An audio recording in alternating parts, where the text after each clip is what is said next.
안녕하세요. 오늘은 여러분의 일상에 큰 영향을 미칠 수 있는 소식을 전달해 드립니다. 국토교통부가 지난 11월 14일 발표한 도시정비법 개정을 포함한 4가지 법안 개정안이 국회 본회의를 통과했는데요. 재건축, 임대주택, 산업단지, 그리고 시설물 안전까지 다양한 분야에서 변화를 예고하고 있습니다.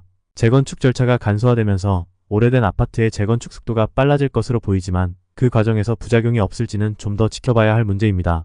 또한 서민 주거를 위한 단기 임대주택이 부활했지만 실효성에 대해서는 의견이 엇갈리고 있죠. 이제 이 4가지 법안 개정안이 어떤 내용을 담고 있는지 하나씩 살펴보겠습니다. 1. 도시정비법 개정 재건축 절차 간소화, 속도 빨라진다. 이번 도시정비법 개정안의 핵심은 재건축 패스트트랙 제도입니다. 그동안 30년 이상 된 아파트를 재건축하려면 안전진단이라는 복잡하고 까다로운 절차를 거쳐야만 사업을 시작할 수 있었습니다. 특히 이 안전진단은 건물의 구조적 안정성을 주로 평가했는데요. 노후화된 건물이더라도 기준을 충족하지 못하면 재건축이 불가능했죠. 이로 인해 재건축 초기 단계부터 사업이 지연되거나 무산되는 일이 많았습니다. 하지만 이번 개정안에서는 안전진단 없이도 주민들이 원하면 재건축을 시작할 수 있는 길이 열렸습니다. 기존의 예비안전진단 개념이 사라지며 정비계획이 수립되고 사업이 추진되는 과정에서 필요할 경우 재건축 진단을 진행하는 방식으로 바뀌게 되었습니다. 이로 인해 재건축 절차가 최대 3년까지 단축될 수 있다는 게 국토부의 설명입니다. 특히 이번 법안에서는 기존의 안전진단이라는 명칭도 재건축 진단으로 바뀌는데요. 이는 구조적 안정성뿐 아니라 주거환경, 설비의 노후도 등 다양한 요소를 종합적으로 평가하기 위한 변경입니다. 주민들이 실제로 생활에 불편함을 느끼는 요소들을 반영하려는 의도로 보입니다. 또한 전자방식 도입이 눈에 띄는 변화입니다. 재건축과 같은 대규모 사업에서는 주민총회를 통해 의결 과정을 거치는 게 필수인데요. 그동안은 주민들이 직접 총회에 참석하거나 서면으로 동의서를 제출해야만 했습니다. 하지만 이번 개정으로 온라인 전자의결 방식이 도입되면서 집에서 간단히 클릭 몇 번으로 참여할 수 있게 됩니다. 전자방식이 도입되면 기존의 서면 방식에 비해 시간과 비용이 절약되고 참석률도 높아질 것으로 기대되지만 우려의 목소리도 있습니다. 주민 간 대면 소통이 줄어들면서 의사결정 과정이 형식적으로 흐를 가능성이 제기되고 있는 상황입니다. 또한 주민동의 절차도 간소화되었습니다. 기존에는 재건축 추진을 위해 주민들이 여러 번의 동의를 각각 제출해야 했지만 이번 개정으로 한 번의 동의로 모든 과정을 인정받을 수 있게 되었습니다. 이를 통해 주민들이 느끼는 절차상의 부담이 줄어들 것으로 보입니다.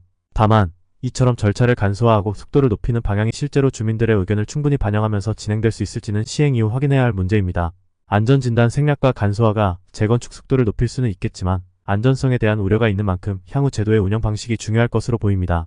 결론적으로 이번 개정안은 재건축을 원하는 주민들에게는 긍정적인 변화로 다가올 수 있지만 절차 간소화가 안전성과 공정성을 충분히 확보할 수 있을지는 앞으로 지켜봐야 할 문제입니다. 민간임대주택법 개정 단기 임대주택 부활, 서민 안전 기여할까?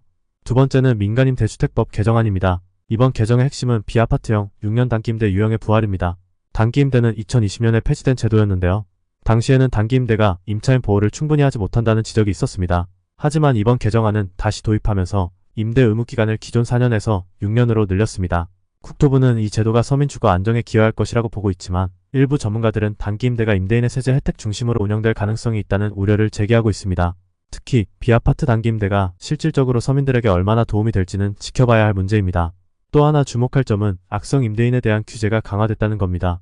상습적으로 보증금을 돌려주지 않는 임대인의 경우 임대사업자 등록 말소가 가능해졌습니다. 말소와 동시에 그동안 받았던 세제 혜택은 환수되며 이는 임차인을 보호하기 위한 조치로 보입니다. 그러나 등록 말소가 실제로 얼마나 효과적으로 이루어질지 임대인들의 반발은 없을지 주목해볼 필요가 있습니다. 3. 산업입지법 개정 산업단지 편의시설 확충 얼마나 달라질까? 세 번째는 산업입지법 개정안입니다. 이번 개정안은 대규모 산업단지 내 편의시설 설치 절차를 간소화하는 내용을 포함하고 있습니다. 구체적으로 100만 제곱미터 이상 대규모 산단에서 편의시설 설치를 위해 기존 복잡한 토지 이용 계획 변경 없이 더 간단하게 변경이 가능해졌습니다. 이를 통해 인허가 기간이 2에서 4개월 단축될 것이라는 전망이 나옵니다.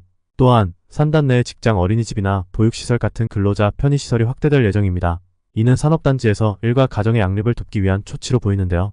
다만 일부에서는 편의시설 설치 절차가 간소화되면서 토지 이용의 효율성이 떨어질 우려가 있다는 지적도 있습니다. 또 편의시설 확충이 실제 근로자들에게 얼마나 도움이 될지는 시행 이후의 결과를 살펴봐야 할 문제로 보입니다. 4. 시설물 안전법 개정 30년 된 시설물 관리 기준 강화. 마지막으로 시설물 안전법 개정안입니다. 이번 개정의 핵심은 준공 후 30년이 지난 제2종과 3종 시설물에 대해 안전등급이 C등급 이하일 경우 정밀 안전진단을 의무화한다는 점입니다. 지금까지는 외부 점검 위주로 이루어지던 시설물 관리가 이번 개정을 통해 내부 품질까지 조사하게 되면서 더 꼼꼼한 관리가 가능해질 전망입니다. 또한 안전점검 보고서를 허위로 작성하거나 관리 소홀로 문제가 발생할 경우 벌금과 과태료 수준도 대폭 강화되었습니다. 하지만 이런 관리 강화 조치가 실제로 얼마나 효과적으로 시행될지는 의문입니다.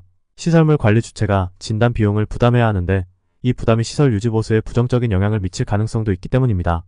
오늘 소개해드린 4가지 법안 개정안은 재건축부터 임대주택, 산업단지, 그리고 시설물 안전까지 우리 생활의 다양한 부분에 영향을 미칠 수 있는 중요한 변화들입니다. 하지만 이런 변화가 실질적으로 긍정적인 효과를 가져올지 아니면 새로운 문제를 야기할지는 앞으로의 시행 과정을 지켜봐야 할 것 같습니다. 여러분은 어떻게 생각하시나요? 이 영상이 도움이 되셨다면 구독과 좋아요를 눌러주시고 앞으로도 중요한 소식을 빠르고 정확하게 전해드리겠습니다. 감사합니다.